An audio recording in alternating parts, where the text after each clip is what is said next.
பன்முறை பயிற்சி, பன்முறையா பாடுறது, அது 4.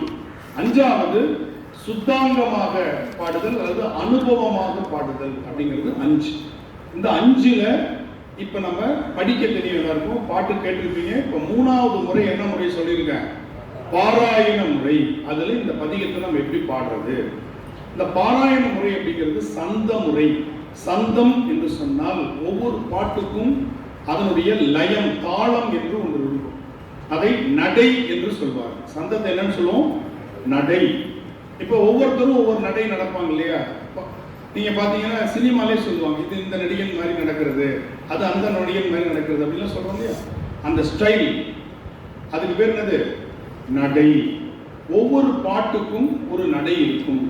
அப்படி பார்த்தா எத்தனை நடை இருக்கு? 8000 சுவிச்ச பாட்டு இருக்குன்னா 8000 சுவிச்ச நடை இருக்கானா? இல்லை, மொத்தமே 5 நடைகள் தான். எத்தனை நடைகள்? 5 நடைகள் தான். இப்போ வளகாப்புக்கு 15 விதமா சாதம் பண்ணாலும் சோறு ஒன்று தானே. சோறு எத்தனை இருக்கு? ஒரே சோறை வடிச்சு வித வித வித வித விதமா நம்ம பண்ணுவோம், அப்படித்தானே? அது போல ஒரே நடை பல பாட்டுக்கு வரும். அப்படி பார்த்தா 5 நடைகள் இருக்கின்றன. எத்தனை நடைகள் இருக்கின்றன? 5 பஞ்ச நடைகள் சொல்லுவோம். அதுல தக்கிட்ட எத்தனை எழுத்து இருக்கு? இதுல 3 எழுத்து இருக்கு. இதுதான் முதல் நடை. தக்கிட்ட அப்படின்னு போச்சுன்னா அதற்கு 3 எத்தனைமா? 3 எத்தனை? 3. அதற்கு திஸ்ரம் அப்படின்னு பேர். என்னது? 3 வந்துச்சுன்னா அதுக்கு பேர் திஸ்ரம். இந்த தக்கிட்ட தக்கிட்ட தக்கிட்ட தக்கிட்ட தக்கிட்ட, இப்படி ஒரு பாட்டு வந்துச்சுன்னா அதுக்கு என்ன பேரு? திஸ்ரம் அப்படின்னு. அடுத்தது தக்க திமி. எத்தனை எழுத்து இருக்கு? 4 இருக்கா? எண்ணி பார்த்தீங்களா? கரெக்டா? குழப்பம் இல்லையே. தக்க திமி 4 இருக்கா? இப்படி 4 மூலைகள் இருந்தா அதுக்கு என்னன்னு சொல்லுவோம்? சதுரம், ஸ்கொயர்னு சொல்லுவோம் இல்லையா? இந்த நடைக்கு பேரு சதுஸ்ரம். இதுக்கு என்ன பேரு? சதுஸ்ரம். இதெல்லாம் உங்க புத்தகத்தில் இருக்கு, கவலைப்பட வேண்டாம். இப்ப நான் சொல்றதை கவனிச்சுக்கோங்க. உங்க புத்தகத்துல பதிகெல்லாம் முடிகிற இடத்துல உங்களுக்கு நான் கொடுத்துருக்கேன். 5 நடைகள் என்னென்ன விளக்கமா கொடுத்துருக்கேன்.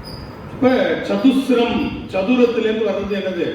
சதுஸ்ரம். தக்கதி மீதக்கதி மீதக்கதி மீதக்கதி மீதக்கதி மீதக்கதி மீதக்கதி, இப்படி போகும். அந்த நடைக்கு சதுஸ்ரம் அப்படின்னு பேர். அடுத்தது தக்க தக்கிட்ட. எத்தனை எழுத்து இருக்கு? த க த கி ட. எத்தனை இருக்கு? 5. இப்ப நம்ம மனிதர்கள் வாழக்கூடிய கண்டங்கள் எத்தனை? 5 கண்டம். அப்படி ஞாபகம் வச்சுக்கோங்க. 5னா கண்ட நடைன்னு பேரு. அந்த நடைக்கு என்ன பேரு? கண்ட நடை. கண்ட நடைன்னு சொல்லக்கூடாது. கண்ட நடை இல்லை, கண்ட நடை. ஜிஹெச், கண்ட நடை. அது எப்படி வரும்? தக்க தக்கிட்ட தக்க தக்கிட்ட தக்க தக்கிட்ட தக்க தக்கிட்ட தொம் தக்கிட்ட நம் தக்கிட்ட தா தக்கிட்ட, இப்படி 5 5ஆ வர்றதுக்கு கண்ட நடை அப்படின்னு பேர். இப்ப நம்ம எத்தனை நடை பார்த்துருக்கோம்? 3 பார்த்துருக்கோம். திஸ்ரம், சதுஸ்ரம், கண்டம். அடுத்தது 4வது நடை 7 7ஆ வரக்கூடிய மிஸ்ரம். அதுக்கு பேர் என்னது? மிஸ்ரம். மிஸ்ரம் என்றால் 7.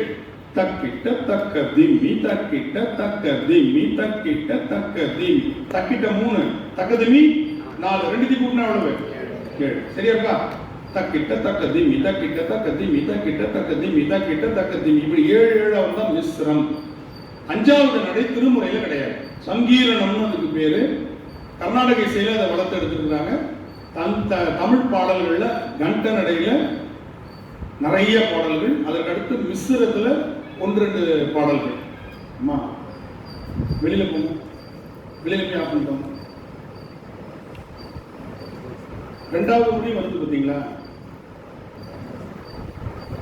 எந்திரிங்க, டக்குன்னு ஆஃப் பண்ணிட்டு வாங்க. போங்க. ஆஃப் பண்ண தெரியலன்னா யாராவது தெரிஞ்சவங்கள்ட்ட ஆஃப் பண்ண சொல்லுங்க. நிறைய பேர் ஆஃப் பண்றது சவுண்டை குறைக்கிறீங்க. சவுண்டை குறைச்சு ஆஃப் ஆகுறது இல்லை, நிறைய பேர் புரிஞ்சுக்க மாட்டேங்கிறீங்க. வால்யூம் குறைச்சிங்கன்னா அது வீடியோ வால்யூமா ரிங்டோன் வால்யூமா நமக்கு தெரியாது. ஆஃப் பண்றதுல சுவிட்ச் ஆஃப் பண்றது, சைலண்ட்ல போடுறதுன்னா அந்த மெனு பார்க்குள்ள போய் செட்டிங்ஸ்குள்ள போய் சைலண்ட்னு இருக்கும், அதில் போடணும். நீங்க சவுண்டை நிறைய பேர் குறைக்கிறீங்க. சவுண்டை குறைச்சா என்ன ஆகும்னா அந்த கால் அந்த நேரத்தில் கட் ஆகிற மாதிரி நமக்கு தெரியும். கால் வந்துகிட்டே இருக்கும். திருப்பி கட் ஆகிட்டு திருப்பி கூப்பிடும்போது அதே சவுண்ட்லேயே வரும். நான் எத்தனை நான் பாட போறேன்னு தெரியும்.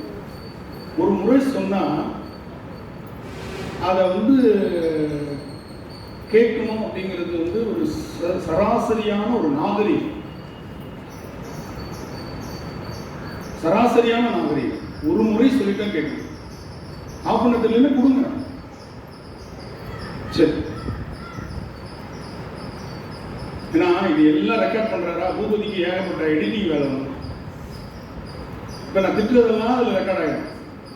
பூபதி உட்காந்து அதை உட்காந்து எந்த நேரத்தில் நான் திட்டேன்னு ஞாபகம் வச்சுக்கிட்டு இத்தனை முறை திட்டினார் அப்படின்னு குறிச்சுக்கணும். அதில் இந்த நேரத்தில் இந்த நேரம் வரையும் திட்டிருக்காரு, அதை டெலிட் பண்ணி எடுக்கணும். ஏன்னா அவர் யூடியூப்ல அதை போடும். எவ்வளோ கஷ்டம் பாருங்க ஒருத்தருடைய ஃபோன்னால. நீங்கள் நினைச்சிட்டு இருக்கீங்க இதில் என்ன இருக்கு பெருசா அப்படின்னு. இது பூரா அவர் எடிட் பண்ணணும். அப்படியே போட முடியுமா? சரி, அடுத்தது மிஸ்ரம் அப்படின்னு சொல்லக்கூடிய 7வது 7 எழுத்துக்களை கொண்ட நடை. சங்கீரணம் என்பது தக்கதிமி தக்க தக்கிட்ட. தக்கதிமி 4, தக்க தக்கிட்ட 5, 5 4 எவ்வளவு 9 9 வரக்கூடிய தக்கதிமி தக்க தக்கிட்ட. அது நம்மள்ட்ட இல்லை, அதனால கொல்லப்பட வேணாம். அதனால 8000 சொச்சம் தமிழிசை தமிழ் பண்கள் அமைந்த திருமுறை பாடல்கள் அத்தனைக்கும் இந்த 4 நடைகளில் தான் இருக்கும். ஏதோ ஒரு நடையில் இருக்கும். ஒன்று தக்கிட்டேன்னு வரும், இல்லை தக்க திமின்னு வரும், அல்லது தக்க தக்கிட்டேன்னு வரும், அல்லது தக்கிட்ட தக்க திமின்னு வரும். அவ்வளோதான். இது ஈஸி தானே கண்டுபிடிக்கிறது. அப்போ அந்த 4 நடைகளையும் நம்ம நல்ல தாளத்தை கையில் போட்டு பழகி வச்சுக்கணும். அதில் அந்த பாட்டு எதில் வருது. இப்போ நமக்கு முதல் பாட்டு தோடுடைய செவியை தக்க தக்கிட்ட அப்படிங்கிற நடை. என்ன தக்கிட்ட? தக்க தக்கிட்ட. அப்படின்னா என்ன நடையாது? கண்ட நடை. சரியா? இப்ப நான் பாட்டை ஒரு முறை பாடி காட்டுறேன், கேட்டுக்கோங்க. கூட சேர்ந்து பாட வேணாம். அந்த நடை எப்படி இருக்குன்னு அடுத்து நான் சொல்றேன். தோடுடைய செவியன் விடையேறி போர் தூவன் மதி சூடி காடுடைய சுடலை குடி பூசியன் உள்ளம் கவர் கள்வன் ஏடுடைய மலரான் முனை நாள் பணிந்தேத்த அருள் செய்த வீடுடைய பிரமபுரம் நேவிய பெம்மானிவனன்றே. இப்ப பாருங்க. தக்க தக்கிட்ட தக்க தக்கிட்ட தக்க தக்கிட்ட தக்க தக்கிட்ட தக்க தக்கிட்ட தக்க தக்கிட்ட தா. புரிஞ்சுதா? எப்படி இருந்துச்சு? தக்க தக்கிட்ட தக்க தக்கிட்ட தக்க தக்கிட்ட தக்க தக்கிட்ட தக்க தக்கிட்ட தக்க தக்கிட்ட தா. இந்த தக்க தக்கிட்டங்கிறதுக்கு பதிலா நம்ம வேற வேற வேர்ட்ஸை போடுவோம்.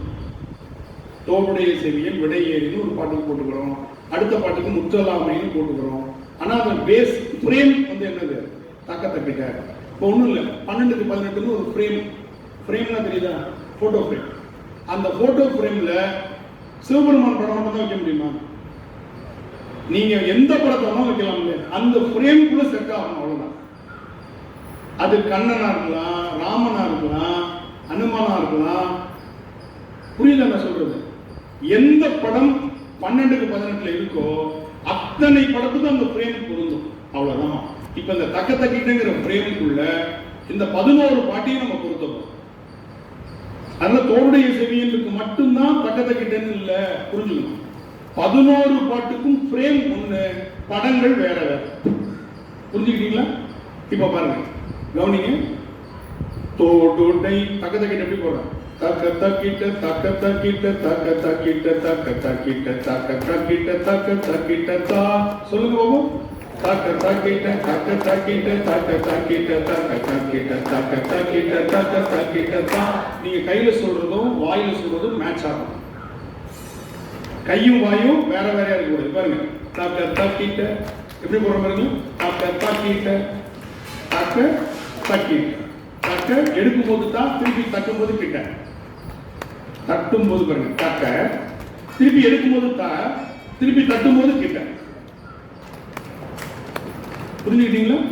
தக்க தக்கிட்ட தக்க தக்கிட்ட தக்க தக்கிட்ட. அப்ப தக்கன்னு தட்டணும், தான் எடுக்கணும், கிட்டன்னு தட்டணும்.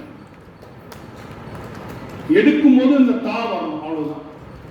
ரெண்டு ரெண்டு பேர் எழுத்துக்கு நடுவுல ஒரு தா வருது. தக்க கிட்ட இருக்கா, இதுக்கு நடுவுல ஒரு தா வருது. அந்த தா எதுல வருது? இந்த ரெண்டுத்துக்கும் நடுவுல, ரெண்டு தட்டுக்கும் நடுவுல வருது. பாருங்க, தக்க தக்கிட்ட, தக்க தக்கிட்ட, தக்க தக்கிட்ட, அவ்வளவுதான். இது நான் மெதுவா சொல்றேன், எப்படி சொல்லக்கூடாது. தக்க தக்கிட்ட, தக்க தக்கிட்ட, தக்க தக்க. இந்த தா எங்க வருதுன்னு நம்ம கவனப்படுத்திக்கலாம் இருக்கக்கூடாது. பயிற்சியில வந்துடணும். இந்த தா எங்க வருது, இங்கதான் வருதா அப்படின்னு யோசிச்சுட்டு இருக்கக்கூடாது. 50 வருஷமா உப்பு அளந்து போட்டுட்டு இருப்பாங்களா சாம்பாருக்கு? 50 வருஷமா ஒரு சின்ன தராசை வச்சு இவ்வளவு சாம்பார் வச்சா இவ்வளவு உப்பு, 52 கிராம் சரியா இருக்கு போடுங்க. எத்தனை வருஷம் கல்யாணம் ஆயிடுச்சு? 52 வருஷம் ஆச்சு. புரியுது? 2 நாள் 3 நாள் அப்புறம் என்ன வந்துடணும், ஆட்டோமேட்டிக்கா கையில எடுத்து போடுவாங்க. அவ்வளவு கரெக்டா இருக்கும். அளந்து போட்டுட்டு திருப்பி சந்தேகம் ஒரு போட்டோமா இல்லையா, திருப்பி அளந்து போடணும் சொல்லு. ரொம்ப அதிபுத்திசாலி. ஆனா அப்படி கையில எடுத்து அப்படி பேசிக்கிட்டே போடுவாங்க. அவ்வளவு சூப்பரா இருக்கும். அதுதான் தாளம்ன்றது. நம்ம தக்க தக்கிட்ட சொல்ல போறது இல்லை, பாட்டு சொல்ல போறோம். புரிஞ்சுக்கணும். தக்க தக்கிட்ட கச்சேரியில பாடிட்டு இருப்போம். தோழி செவியன் பாடுங்க, தக்க தக்கிட்ட தக்க தக்கிட்ட தக்க தக்கிட்ட தக்க தக்கிட்ட தக்க. பரதநாட்டியம் பாதியில கூட்டு வந்தாங்க அப்படின்னு. நம்ம என்ன பாட போறோம்? தோளுடைய செவியன் பாட போறோம். ஆனா அதுக்குள்ள என்ன போயிட்டு இருக்கு? தக்க தக்கிட்ட நடை போகுது. இது இந்த கை காட்டிட்டே இருக்கு. இந்த கையில என்ன பண்ணிட்டு இருக்கோம்? தக்க தக்கிட்ட நம்ம பண்ணிட்டே இருக்கிறோம். ஆனா இது நம்ம பண்றதோ பாட்டு பாடுறதோ எதுலையுமே கவனம் இருக்காது. பயிற்சியில தானா. இப்ப நான் இதை கையில கரெக்டா எடுக்கும் போது தா சொல்றேன்னா நான் பார்த்துட்டு இருக்க மாட்டேன். தோடுடைய செவியன் விடையேறி ஓட்டு வெண்மதி சூடி காடுடைய சுடலை கொடி பூசியன் உள்ளம் கவர் கள்வன் தேடுடைய மலரான் முனை நாள் பணிந்து அருள் செய்த வீடுடைய பிரமாபுரம் மேவிய பெம்மாறிவர் நன்றே. போயிட்டே இருக்கு. அப்ப ஒவ்வொரு முறை தண்டவாளம் இருக்கான்னு டிரைவர் செக் பண்ணி ஓட்டினா ஓட முடியும். வண்டி போயிட்டே இருக்கு. திடீர்னு தண்டவாளம் இருக்கான்னு குளிஞ்சு பார்த்துட்டு இருந்தாருன்னா புரியுதா? தண்டவாளம் மாதிரி தான் இந்த தாளம். இந்த தாளம் இருக்கிறதே தெரியாது, ஆனா அதுக்குள்ள இருக்கு. நம்ம இப்ப இவ்வளவு சொல்லிட்டேன். இப்ப நான் தாளம் போட்டு பாடுறத கவனிக்கணும். அப்ப பாடக்கூடாது. தாளம் மட்டும் நீங்க போட்டுட்டே இருக்கீங்க. தாளம் மட்டும் நீங்க போடணும். பாட்டு நான் நிறுத்தணும்னே நீங்க பாடணும். முதல் வரி மட்டும் பாடலாமா? நான் நிறுத்த தோடுடைய செவியன் விடையேறி ஓட்டு வெண்மதி சூடி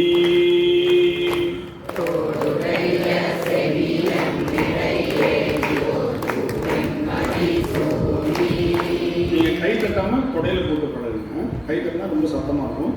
நீங்க நான் சொல்லி தரதுக்காக கொடையில தான் பாட்டு பாடும்போது பார்த்துருக்கீங்க. கச்சேரிலாம் கொடையில தான் போட்டுருக்கோம். இப்ப 2வது வரி அப்படியே மேல காடுடைய சுடலை கொடி பூசியன் உள்ளம் கவர் கள்வன்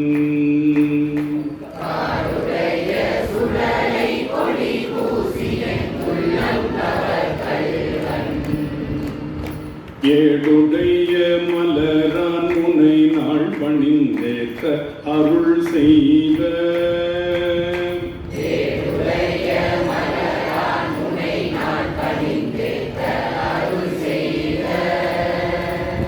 வீடுடைய பிரமாபுரம் மேவிய பெம்மானிவ நன்றே.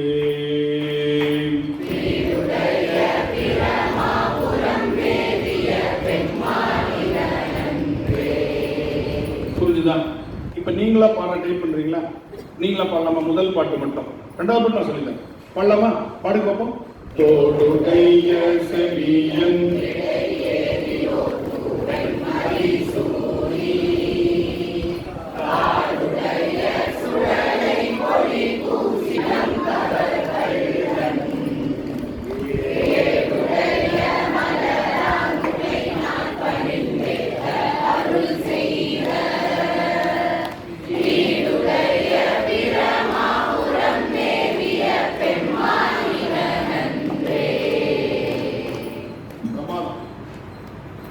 இப்ப அதே மாதிரி ரெண்டாவது பாட்டு அவ்வளவா.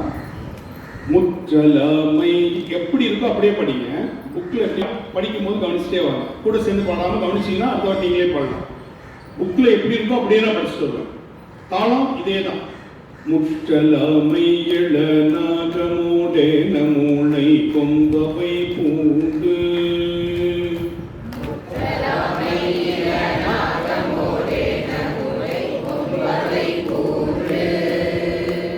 ஒரு தட்டு விடணும்.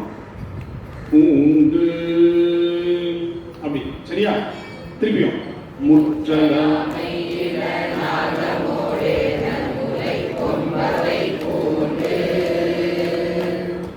கலோடு கலன பலி தேர்ந்தன உள்ளம் கவர் கள்வன்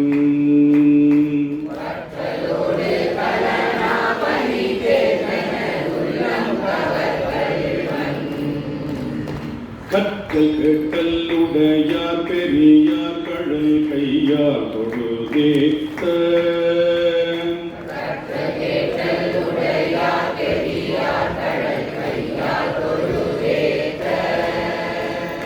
பெற்றமூர்ந்த பிரமாபுரம் மேவிய பெம்மானிவனன்றே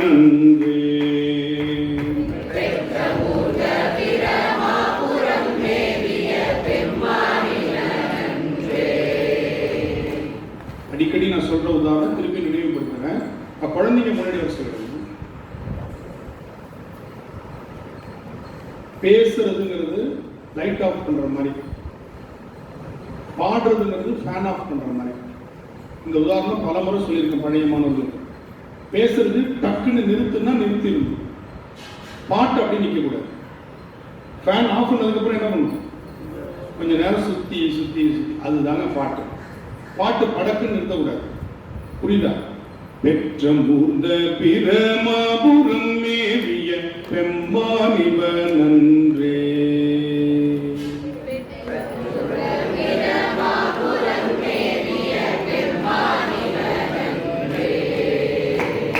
நீ பரந்த நிமிர்க்கும் சடை மேலோர் நிலாவண் மதி சூடி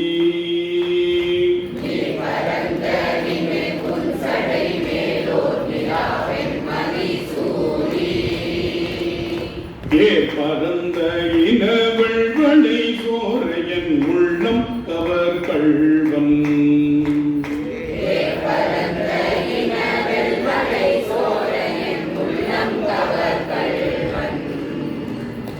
ஊர் பரந்த உலகின் முதலாகிய ஓரூரிது பெண்ண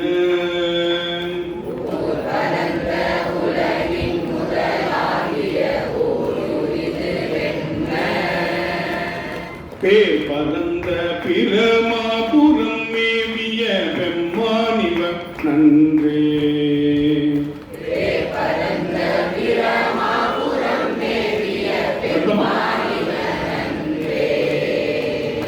சரி. இப்போ அடுத்தது வந்து என்னன்னா நாலாவது பாட்டு நீங்களா பாடுங்க பார்ப்போம். உங்களுக்கு அடுத்த டெஸ்ட். 3 பாட்டு நான் பாடி நீங்க பாடிட்டீங்க இல்லையா? 4வது பாட்டு நீங்களா. சரியா? நான் ஒரு வரி அப்படி எடுத்து கொடுக்குறேன், நிறுத்திடுவேன், நீங்க அப்படியே கண்டினியூ பண்ணலாம். நீங்க நிறுத்தக்கூடாது. சரியா? பண்ணலாமா? ரெடியா இருக்கீங்களா? விண் மகிழ்ந்த சேர்ந்து விண் மகிழ்ந்த மகிழை நன்றி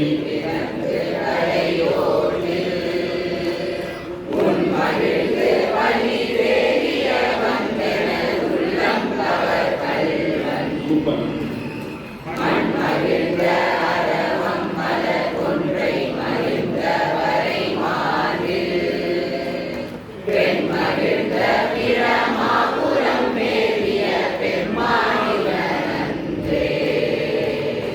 சூப்பர்.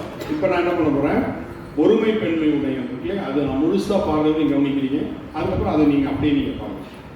அடுத்து ஒருமை பெண்மை உடையன் சடையன் விடையூறும் இவனின்ன அருமையாக உரை செய்ய அமர்ந்தன உள்ளம் கவர் கள்வன் கருமை பெற்ற கடல் கொள்ள மிதந்ததோ காலம் இது தென்ன பெருமை பெற்ற பிரமாபுரம் மேவிய பெம்மா பெம்மானிவனன்றே. ஒருமை பெண்மை உடைய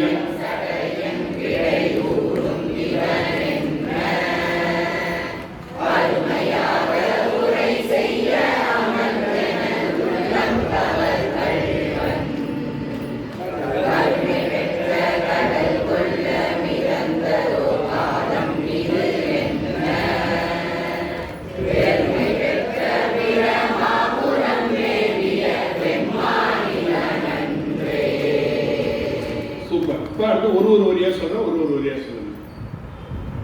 மறை கலந்த ஒலி பாடலோடாடலராகி மழுவேந்தி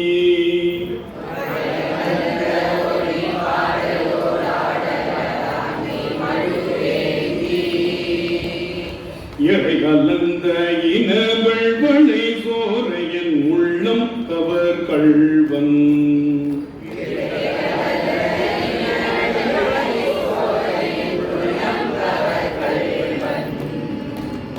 கரை கலந்த கடியார் பொழில் நீளுயர் சோலை கதிர் சிந்த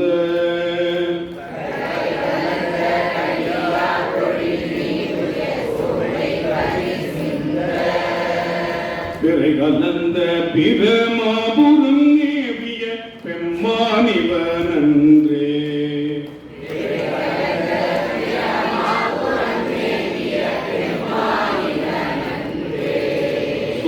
இப்ப அடுத்ததுல நீங்களே பாடலாம், எங்கேயும் கேப் வேண்டாம். 7-11 10 வரையும் பாடுங்க, 11 நான் சொல்லுவேன். 7-10 பாடலாமா? பாடுங்க பாப்போம். முயங்கு புனலங்கி வீசி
அதே மாதிரி தான் கவனிங்க. அருணெறிய மறைவல் தாளம் முடிஞ்சவங்க. அருணெறிய மறைவல்ல முனியகன் பொய்கை ஐய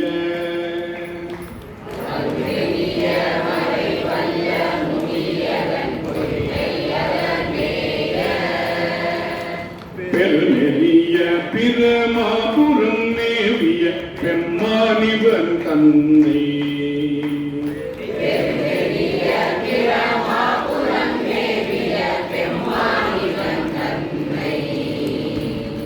ஒரு நெறிய மனம் வைத்துணர் ஞான சம்பந்தன் முறை செய்த